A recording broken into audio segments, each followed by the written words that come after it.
शहर में लंबे समय तक कोई भी निर्माण कार्य नहीं हो पाए, जिसमें रिंग रोड, बाईपास और 4 लेन जैसे कामों को लेकर प्रतीक्षा होती रही, लेकिन काम को लेकर कोई सुगबुगाहट नहीं थी। अब जाकर निर्माण कार्यों को तरजीह मिली है, वो भी एक साथ। कई तरह के कार्य शुरू हो चुके हैं, लेकिन यातायात के दबाव को कम करने और बेहतर मार्गों में सर्विस रोड के जरिए विकल्प देने की संभावनाएं शून्य हैं। ऐसे में जनता को खस्ता हाल हो चुके रास्तों का सहारा है, वो भी बरसात में। मार्ग की स्थिति दयनीय हो गई थी, डेंजर रोड पर ही यातायात निर्भर है।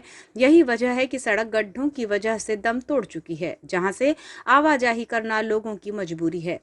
शहर में एकमात्र रास्ता डेंजर रोड ही बचा हुआ है, जहां से भारी और चौपहिया वाहनों का आवागमन होता है। गौर किया जाए तो शहर में कोई बड़ा आयोजन होता है तो सारा यातायात इसी मार्ग पर धकेल दिया जाता है, जिसमें ये भी परवाह नहीं की जाती कि मार्ग की स्थिति चलने लायक है भी या नहीं।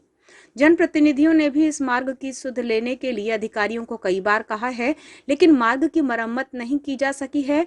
इसी मार्ग से आवाजाही के लिए लोगों को बाध्य होना पड़ता है, क्योंकि कोई और सर्विस रोड का विकल्प भी नहीं है।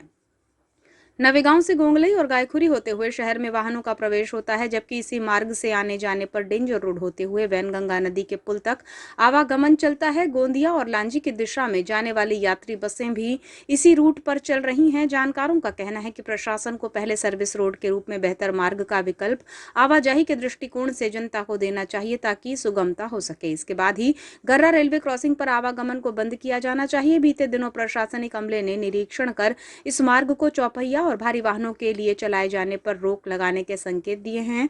साथ ही कहा था कि इसका विकल्प आकाशवाणी मार्ग से विद्युत पावर हाउस होते हुए डेंजर रोड पर है, लेकिन रूट डाइवर्ट किया जाना कहने से अधिक करने में मुश्किलें खड़ी हो रही हैं।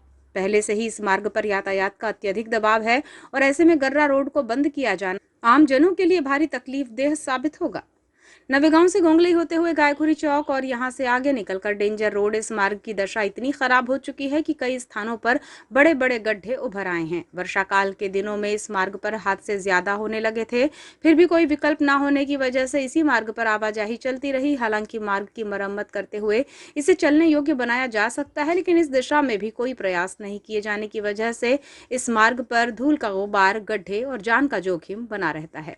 मार्ग की दशा को लेकर सांसद से लेकर विधायक तक ने नाराजगी जताई, लेकिन विभागीय अधिकारियों को इससे कोई फर्क नहीं पड़ता और इससे कोई सरोकार होता हुआ नजर नहीं आ रहा है।